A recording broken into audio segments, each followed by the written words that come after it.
Hello everyone, आज हम the limitation act 1908 का सेक्शन 13 पढ़ेंगे। सेक्शन 13 की हेडिंग है exclusion of time of defendants absence from Pakistan and certain other territories. मतलब ये कि जब कॉज ऑफ एक्शन अराइज हुई हो उस वक्त अगर डिफेंडेंट पाकिस्तान या कुछ और टेरिटरीज से बाहर हो तो इसके बाहर रहने का वक्त प्रेस्क्राइब्ड लिमिटेशन पीरियड से एक्सक्लूड हो जाएगा।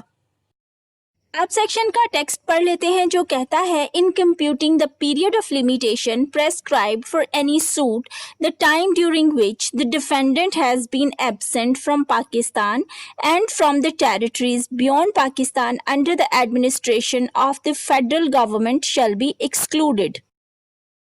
देखिए, ये section computation of limitation period के लिए एक पर्टिकुलर मैनर बता रहा है। सादा लफ्जों में कहूँ तो एक ऐसा तरीका जिसके जरिए उस टाइम को जब डिफेंडेंट पाकिस्तान या फेडरल गवर्नमेंट की एडमिनिस्ट्रेशन के अंडर आने वाली टेरिटरीज से बाहर हो तो उसे प्रेस्क्राइब लिमिटेशन पीरियड से एक्सक्लूड किया जा सके।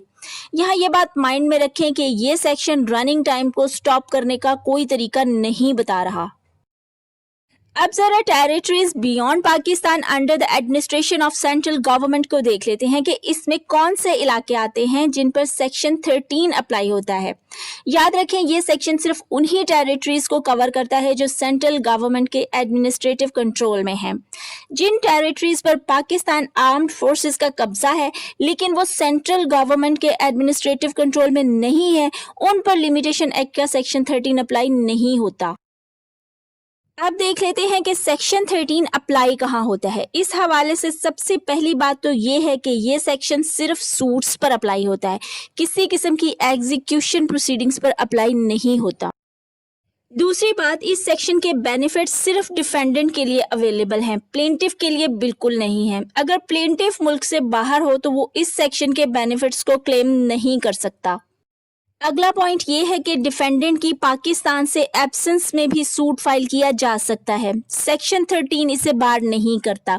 सेक्शन 13 का रोल सिर्फ प्लेंटिफ को डिफेंडेंट का इंतजार करने के काबिल बनाना है।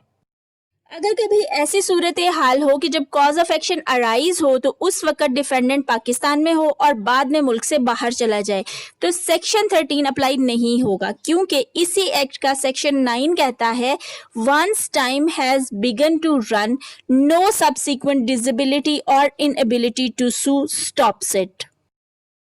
एक सूरत हाल ये भी हो सकती है कि पाकिस्तान में डिफेंडेंट का डुअली ऑथराइज्ड एजेंट मौजूद हो जिसके खिलाफ प्लेंटिफ सूट भी फाइल कर सकता हो, तब भी प्लेंटिफ को डिफेंडेंट के पाकिस्तान से एब्सेंट होने की वजह से प्रेस्क्राइब्ड लिमिटेशन पीरियड से उस वक्त को एक्सक्लूड करने का क्लेम करने से डिसएंटाइटल्ड नहीं किया जा सकता। आखिर में सेक्शन 13 के बेनिफिट्स को क्लेम करने का प्रोसीजर देख लेते हैं।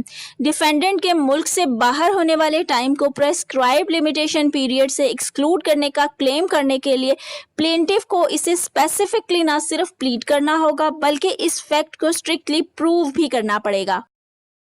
उम्मीद करती हूँ आपको लिमिटेशन एक्ट का सेक्शन 13 समझ आ गया होगा। अगर कोई पॉइंट समझ में ना आया हो तो आप कमेंट्स में पूछ सकते हैं।